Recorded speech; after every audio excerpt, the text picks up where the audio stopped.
శ్రీ గురుభ్యో నమః. స్వాధ్యాయం కార్యక్రమానికి స్వాగతం. ఆముష్మిక సోపానాలు గ్రంథ సంకలనంలోని అనుభవ వేదాంత సూక్తులు గ్రంథ పఠనంలో ఉన్నాము. 60వ సూక్తి దగ్గర ఉన్నాం. 60వ సూక్తి. ఉక్కు కర్మాగారమందు ఇనుమును అతి తీవ్రముగు ఉష్ణోగ్రత వరకును కాచి తరువాత యంత్ర సహాయమున దానిని వారు కోరిన పరికరములుగా తయారు చేయనప్పుడు ఆ ఇనుము యంత్రమున పడి ఎన్ని విధములుగానో ఆకారములు మారుచుండును. ఇట్టిచో ఇనుము కాలుచున్నట్లు తోచును. ఇనుపకడ్డి యంత్రమునందు తిరుగుచున్నప్పుడు అగ్ని వలె ఎర్రగా నుండుటచే అగ్నియే సాగుచున్నట్లు తోచును. దీనినే అన్యోన్యాధ్యాస అందురు. విచారించి చూచినచో ఇనుమునందున్న అగ్నియే కాలుచున్నది కానీ ఇనుము కాలదు. అగ్ని దాని నుండి విడిచినచో ఇనుము కాలదు. అగ్ని వలె నుండి సాగుచున్నప్పుడు కూడా ఇనుమే సాగి రూపమార్పు చెందినది కానీ అగ్ని ఏమీ సాగలేదు. యంత్రము వలన కలుగు పీడనమంతయు ఇనుముకే గాని అగ్నికి లేదు. కానీ ఇనుమునందు తోచు మార్పులన్నిటికీ అగ్నియే ఆధారము. ఇనుము ఎన్ని వంకర్లు తిరిగినా అగ్ని అన్ని వంకర్లు పొందిన దాని వలె ఉన్నది. కానీ అగ్ని ఏ మార్పు కానీ యంత్రపీడనము కానీ పొందక ఆధారముగా మాత్రమే ఉన్నది. అట్లే దేహేంద్రియ మనోబుద్ధులందంతటా వానికి ఉనికి ప్రకాశములు కలిగించిన ఆత్మయే వ్యాపించి ఉన్నది. ఆత్మసత్తా వల్లనే దేహేంద్రియాదులు ఎన్నో మార్పులు పొందుచున్నవి. అట్టిచో ఆత్మయే వికారములు పొందినట్లు మూర్ఖులు భావించుతున్నారు. కానీ ఇనుమునందు అగ్నివలే ఆత్మ ఏ మార్పును లేక నిర్వికారముగానున్నది. ఇది 60వ సూక్తి. ఉక్కు కర్మాగారమందు ఇనుమును అతి తీవ్రముగా ఉష్ణోగ్రత వరకును కాచి తరువాత యంత్ర సహాయమున దాన్ని వారు కోరిన పరికరములుగా తయారు చేయనప్పుడు ఆ ఇనుము యంత్రమును పడి ఎన్ని విధములుగానో ఆకారములు మార్చుండును. మనము ఒక ఇనుప కడ్డీని తీసుకొని దాంతో రకరకాల షేపులుగా తయారు చేస్తున్నప్పుడు అగ్నిలో కాలుస్తారు. కాలుస్తున్నప్పుడు ఏమవుతుంది, అది సాగుతున్నప్పుడు మనకి ఆ అగ్నిలో కాలుస్తూ ఎర్రగా కాలిపోయి సాగుతుంది. కాబట్టి మనకి ఏమనిపిస్తుంది అంటే అగ్నే సాగుతోంది అనిపిస్తుంది దాన్ని చూస్తుంటే. బట్ అది అగ్ని కాదు, సాగేది ఇనుము. కానీ అలా అని ఇనుము సాగుతోందా అంటే ఇనుము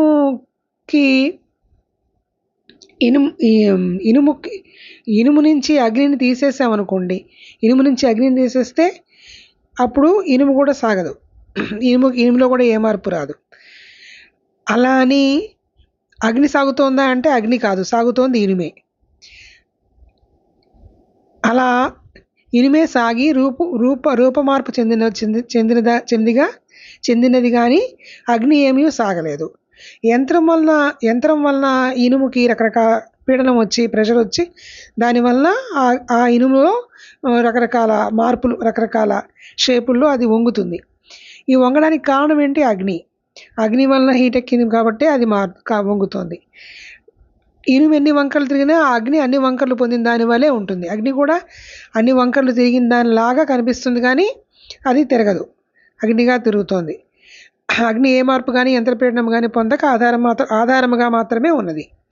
అలా ఎలా అయితే అగ్ని ఇనుముకి ఆధారంగా మాత్రమే ఉండి అది ఎలాగో ఎటువంటి వంకర్లు పోకుండా ఎటువంటి షేపు మార్చుకోకుండా ఎలా ఉన్నదో, ఆత్మ దేహానికి ఆధారంగా ఉండి దేహేంద్రియ మనోబుద్ధులకి ప్రకాశానికి ఆధారంగా ప్రకాశాన్ని కలిగించే ఆత్మగా ఉండి ఆత్మ ప్రకాశాన్ని కలిగించే దానిగా ఉండి వ్యాపించి ఉండి మనలో మార్పుగా ఈ చేంజెస్ ఈ కదలికలను తీసుకొస్తుంది. కానీ ఆత్మకి ఏ మార్పు ఉండదు. ఆత్మ సత్తా వల్లనే దేహేంద్రియాలు ఎన్నో మార్పులు పొందుతున్నవి. అట్టిచో ఆత్మ ఏ వికారములు పొందినట్లు ఆత్మకి ఏ మార్పులు ఉండవు. కానీ ఆత్మే వికారాలు పొందుతోంది అని అనుకుంటారు తెలియని వాళ్ళు. అలాగా ఆ ఇనుమునందు అగ్నిలాగా ఆత్మ ఏ వికారము పొందదు అని చెప్తున్నారు. అగ్నిచే లెస్సగా 61వ సూక్తి. అగ్నిచే లెస్సగా తపింప చేయబడి యంత్రములచే అనేక విధముల పీడనము పొందిన ఇనుమే ప్రయోజనకారి అయి సర్వత్రా ఆదరించబడుచున్నది. అట్లే గురుమూర్తి బోధచే లెస్సగా తపింప చేయబడి అనేక మంది పెద్దల పరీక్షలకు గురి కాబడి సర్వమును సహించి అనుభవం సంపాదించిన భక్తుడే ఎప్పుడునూ చలనము లేక సర్వత్రా పూజనీయుడగును.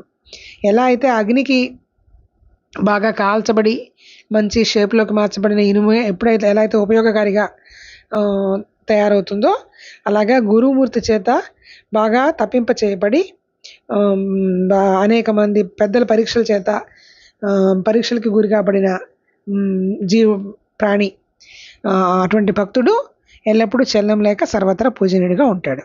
అది 61. నెక్స్ట్ 62. మానవులకు ధర్మాచరణమే శ్రేయోదాయకము. ధర్మమనగా శాస్త్రవిధి. సామాన్య ధర్మము కంటే ధర్మ సూక్ష్మము తెలిసి ఆచరించిన వాడు ధన్యుడు. పాండవ కౌరవ యుద్ధ సమయమున అర్జునునకు ధర్మ సంకటము తోచెను. తాను క్షత్రియుడగుటచే యుద్ధము చేయుట ధర్మము. కానీ యుద్ధము వలన గురు పితామహాదులను హత్య చేయుటయే కాక కులక్షయమును కులధర్మ నాశనమును కూడా చేసిన వాడై శాశ్వత నరకలోక ప్రాప్తుడు కావచ్చును. కనుక అట్టి ధర్మమును మాని అహింసా ధర్మము పూని భిక్షాటన చేయుట ఒక ధర్మము. ఈ రెండును శాస్త్రవిహిత ధర్మములే కానీ ఇందొకదానినే ఆచరించగలము. కానీ రెంటిని ఏకకాలమందు ఆచరించుట సాధ్యము కాదు. ఈ క్లేశము శాస్త్ర పరిశీలనచే తీరునది కాదు. కనుకనే ఈ ధర్మ సూక్ష్మ నిర్ణయం కొరకు శ్రీకృష్ణ పరమాత్మను ఆశ్రయించెను. ధర్మ సూక్ష్మమనగా ఒక ప్రత్యేక పరిస్థితిలో ఒకదానికొకటి విరుద్ధమగు రెండు సామాన్య ధర్మములు ఆచరణయోగ్యముగా కనిపించినప్పుడు తన పరమార్థమునకు హాని రాకుండా తానాచరించదగిన పద్ధతి. ఇట్టి ధర్మ సూక్ష్మము తెలియక సామాన్య ధర్మమే ఆచరించినచో పతితుడు కాగలడు. ఈ ధర్మ సూక్ష్మములు అనుభవనీయులకు పెద్దలకే తెలియవలను కానీ సామాన్యులకు తెలియవు. కనుకనే చిరకాలము పెద్దల శిక్షణలో మెలిగిన భక్తుడే పూజనీయుడు. ఇది 62వ సూక్తి. ధర్మము ధర్మ సూక్ష్మము రెండు ఉన్నాయి. మానవులకు ధర్మాచరణమే శ్రేయోదాయకము. మానవులు ఎప్పుడైనా కూడా ధర్మాన్ని ఆచరిస్తేనే అది వాళ్ళకి మంచిది. ధర్మో రక్షతి రక్షిత అంటారు కదా, ఆ ధర్మమే మనల్ని కాపాడుతుంది. కాబట్టి శాస్త్రవిధి సామాన్య ధర్మము కంటే ధర్మం అనగా శాస్త్రవిధి. శాస్త్రం చెప్పిందే ధర్మము. సామాన్య ధర్మము ధర్మ సూక్ష్మము రెండు ఉంటాయి. అది ఏది సామాన్య ధర్మము ఏది ధర్మ సూక్ష్మము అనేది తెలిసి ఆచరిస్తే అప్పుడు అతను ఇంకా ధన్యుడు అవుతాడు. ఎలా అయితే పాండవులు కౌరవ యుద్ధంలో అర్జునుడికి ఇలా వీళ్ళందరినీ చంపేయాలా, నేను మా తాతలు మా గురువులు మా తండ్రులు వీళ్ళందరినీ నేను చంపేయాలా అని బాధపడి, వద్దు నాకు యుద్ధం వద్దు, నేను భిక్షాటం చేసుకుంటాను, కులక్షయం అయిపోతుంది, కులధర్మ నాశనం అయిపోతుంది అని బాధపడతాడు కదా. విషాద యోగంలో బాధపడుతూ నేను వెళ్ళిపోతాను, నేను యుద్ధం మానేస్తాను, భిక్షాటం చేస్తూ బతుకుతాను, నాకు ఈ రాజ్యం వద్దు అంటాడు. కానీ ఓ పక్క క్షత్రియుడిగా తనకి యుద్ధం చేయడం తన ధర్మము. అలా కాదు వద్దు నాకు అనుకుంటే వెళ్ళిపోయి భిక్షాటం చేయడం ఇంకో ధర్మము. రెండు ధర్మాలు. ఈ రెండు ధర్మాల్లో తనకి ఉచితమైన ధర్మం ఏది అనే ఒక సంకటం వచ్చింది. అలా వచ్చినప్పుడు ఆ సమస్య వచ్చినప్పుడు కృష్ణ పరమాత్మను ఆశ్రయించాడు. ఆయన ధర్మ సూక్ష్మాన్ని చెప్పాడు మనకు, తనకి నువ్వు కాదు ఆచరించేది అని మొత్తం భగవద్గీతను చెప్పుకొచ్చారు కదా. అప్పుడు అలాగా ధర్మ సూక్ష్మాన్ని తెలుసుకొని ఆచరించాలి. సో ధర్మ సూక్ష్మం అంటే ఏంటి అనేది చెప్తున్నారు ఇక్కడ. ఒకదానికొకటి విరుద్ధమగు రెండు సామాన్య ధర్మములు ఆచరణ యోగ్యంగా కనిపించినప్పుడు, అంటే రెండు ఆచరణ యోగ్యాలే. ఇలా యుద్ధం వదిలేసేసి భిక్షాటం చేసుకోవడం ఆచరణ యోగ్యమే, అటు యుద్ధం చేసి అందరినీ చంపేయడం ఆచరణ యోగ్యమే. రెండిట్లో ఏది మంచిది అనేది, ఏది తనకి చేయాల్సిన కర్తవ్యం ఏంటి అనేది తెలుసుకోవడమే ధర్మ సూక్ష్మము. ఈ ధర్మ సూక్ష్మము అనుభవనీయులకు పెద్దలకే తెలియను. కాబట్టి మనం ఎప్పుడు కూడా పెద్దల సమక్షంలో పెద్దల శిక్షణలో మెలిగితేనే అప్పుడు పూజనీయుడు అవుతాడు అలాంటి భక్తుడు.